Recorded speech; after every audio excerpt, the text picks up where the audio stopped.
नमस्कार, जय माता दी। मैं हूँ आपके अपनी लाइफ डिज़ाइनर जीतू आचार्य। मिथुन राशि की बात करते हैं, जेमिनी की बात करते हैं और शनि देव के चेंज की बात करते हैं। यानी शनि देव का ये जो बदलाव है जो 29 मार्च को हो रहा है और शनि देव जो राशि परिवर्तन करेंगे, ये आपके लिए कैसा रहने वाला है। आपको खास करके कुछ चीज़ों का ध्यान रखना ही है।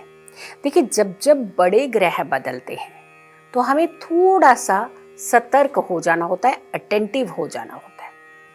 अब ज़रूरी नहीं है कि हर बार ग्रह जो है वो अच्छा ही प्रभाव डालते हैं। अगर मान लीजिए अच्छा प्रभाव नहीं डाल रहे हैं तो क्या हमें उनके लिए कुछ नहीं करना चाहिए? भूख लगती है तो खाना खाते हैं ना।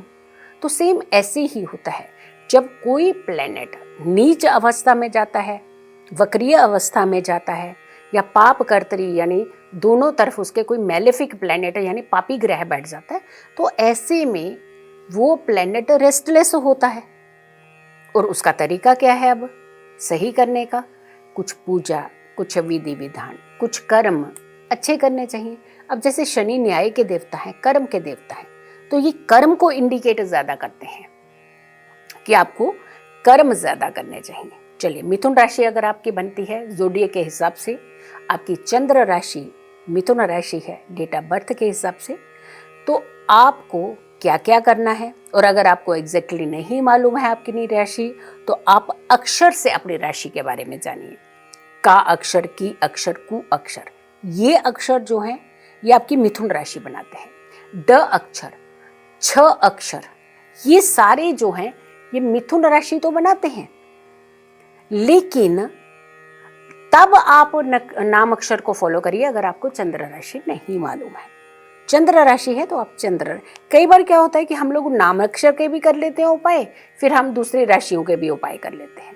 तो नहीं, आप नाम अक्षर फॉलो कर रहे हैं तो नाम अक्षर फॉलो करिए। मिथुन राशि अगर आपके नाम अक्षर की डेट ऑफ बर्थ के हिसाब से बनती है, चंद्र राशि है आपकी, तो आपकी यहाँ सन राशि की, सूर्य की राशि की बात नहीं कर रहे हैं। यहाँ महीने के जो आप 21 से लेकर 21 तक का जो अपना सिस्टम देखते हैं वो नहीं। जहाँ चंद्रमा आपके जन्म के समय में जितनी डिग्री पर जिस राशि में विराजित था, ये उस राशि के आधार पर आपको बताया जा रहा है। शनि इस बार आपके लिए ताम्रपाय के साथ आ रहे हैं, और ताम्र यानी तांबा। ताम्रपाय सबसे अच्छा माना जाता है। यहाँ गोल्ड अच्छा नहीं माना जाता, यहाँ ताम्रपाय अच्छा माना जाता है। तो यानी शनि आपको सपोर्ट कर रहे हैं इस बार, शनि आपको फायदा देने वाले हैं। यानी ताम्रपाया जो है वो बहुत सारे शुभ फल देता है। इट मीन्स जो पहला स्टेप आपको समझ में आ रहा है वो ये है कि शनि आपको नई उपलब्धियां, न्यू अपॉर्चुनिटीज के साथ साथ कुछ बिजनेस की तरफ इंडिकेट कर रहा है, कुछ काम, करियर को बढ़ाने में सहयोग करेगा। अगर आप अपने बिजनेस को खोलना चाहते हैं या फिर जो एक और नया बिजनेस खोलना चाहते हैं या फिर पहली बार आप शुरुआत करने वाले हैं, तो आपको शनिदेव सपोर्ट करने वाले हैं। और शनिदेव कर्म के साथ साथ बिजनेस के कारक भी होते हैं, क्योंकि दशम भाव के ये स्वामी होते हैं जो कि बिजनेस का भाव होता है हमारा।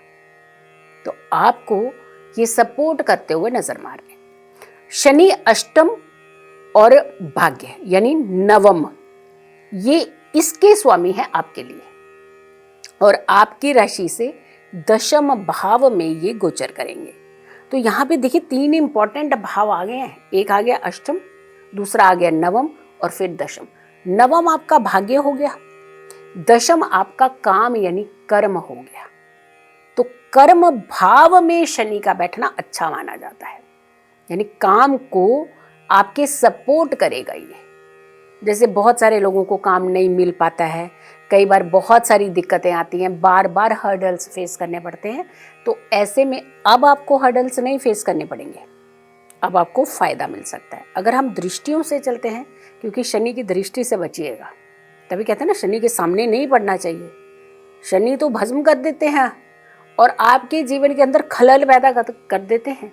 तो शनि की दृष्टि से नजरें, निगाहें नहीं मिलानी है इनसे, तभी उनके चरणों को देख करके उनकी पूजा की जाती है।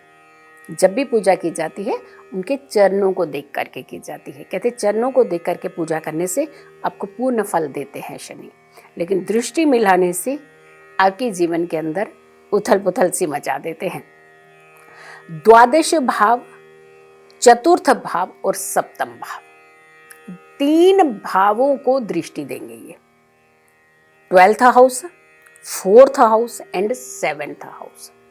अब द्वादश भाव को दृष्टि देना मतलब ये है कि हॉस्पिटलों के चक्कर लगवाना, लेकिन वहीं अगर 4th हाउस को दृष्टि देने का मतलब ये है कि अगर कोई आप डील करने वाले हैं अपने मकान की, अपने गाड़ी की, तो थोड़ा संभल करके कीजिएगा। और वहीं अगर सप्तम भाव की बात करते हैं तो शादी में डिले के चांसेस दिखा रहे हैं, यानी यहाँ थोड़ी सी परेशानी करते हुए नजर आ रहे हैं। शादी की बात आपकी चल रही थी, हो सकता है बीच में लटक रही हो सकता है अभी पूरी ना हो पाए, कारण शनिदेव का डिले हो सकता है, लेकिन इसमें दोष दूसरा नहीं, ये शनिदेव की दृष्टि का प्रभाव हो सकता है आपके ऊपर। तो थोड़ा सा धैर्य रखिएगा, थोड़ा समय निकल जाने दीजिएगा, फिर से बात चलाएंगे तो बात बन जाएगी। लेकिन हाँ, फिर से बात चलाने से पहले उपाय रेमेडीज जरूर कीजिएगा, जो हम आपको अभी बताएंगे वो कीजिएगा, और उसके बाद आप बात चलाइएगा तो काम कुछ ना कुछ बन ही जाएगा आपका। स्वास्थ्य की बात करते हैं। स्वास्थ्य को लेकर के आपको थोड़ा अटेंटिव रहना है इस बार, एक्सरसाइज पे ध्यान देना है, वरना फैलते जाएंगे आप, देख लीजिएगा, हम मजाक नहीं कर रहे हैं। अगर आपने अपने स्वास्थ्य का ध्यान नहीं रखा, अपने फिटनेस का ध्यान नहीं रखा, तो मात्र कुछ ही महीनों में आप अपने से डबल पाएंगे अपने आप को, तो फिर कम करना बहुत मुश्किल हो जाएगा। और अभी जहाँ पे है उसी को मेंटेन करना तो बहुत आसान है, यानी कसरत कीजिए, आप सैर कीजिए, अपने खाने पीने के सिस्टम को आप थोड़ा सा फॉलो कीजिएगा, अपनी दिनचर्या को फॉलो कीजिएगा, क्योंकि यहाँ पे आपको दिक्कतें हो सकती हैं, और ये सिस्टम बिगड़ा तो आपकी हेल्थ बिगड़ने के पूरे चांसेस बन रहे हैं। अगर हम आपके काम की बात कर रहे हैं, काम तो देंगे, लथार्जिकपन छोड़िएगा, काम भी मिल जाना आपको, लेकिन काम के अंदर थोड़ा सा आपको चौकन्ने रहना है, अटेंटिव रहना है, क्योंकि पीछे टांग खींचने वाले लोग बहुत होंगे। जैसे फॉर एग्जांपल, आप किसी काम के लिए आप बाहर जा रहे हैं, आप ऑफिस के अंदर है, लेकिन आपको बिल्कुल आसपास में ही कहीं काम पे जाना पड़ रहा है। आपने बताया किसको कि जो पहले ही आपके साथ रंजिश करके बैठा हुआ है, भाई ज़रा संभाल लेना, क्योंकि मैं यहाँ पे काम पे जा रहा हूँ, बोलना मत। सीनियर ने पूछा कहाँ गए, तो उन्होंने कहा कि वो तो मार्केट गए हैं। आपको फ़ोन करके पूछा आप कहाँ हैं, हम तो यहीं पे हैं, ऑफिस में ही हैं, तो नौकरी पे आ गया ना खतरा आपके। तो विश्वास मत कीजिएगा, इस बार थोड़ा सा अटेंटिव रहेगा और सत्य को साथ लेकर के चलिएगा। अगर बाहर हैं तो बाहर, घर के अंदर है अंदर, अगर कहीं काम पे है तो काम पे, यानी जो भी होगा क्लियरिटी, अगर आप क्लियरिटी रखेंगे तो आपको बहुत ज़्यादा लाभ इस बार मिल सकता है। उपाय क्या करने चाहिए आपको?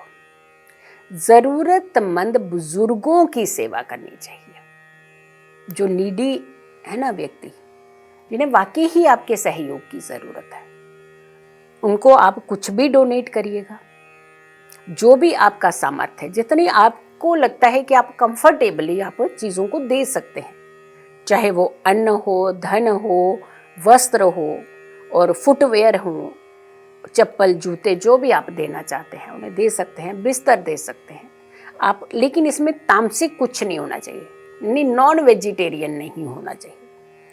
वेजिटेरियन में आप कुछ भी दीजिएगा, आपको लाभ मिलेगा बहुत ज़्यादा, और सहयोग करने से आपके सारे ग्रह शांत हो जाएंगे। सो आप इस तरीके से अपनी रेमेडीज कीजिए, और जो कार्य आप करना चाहते हैं उसके बाद कीजिएगा। सो ये थी मिथुन राशि।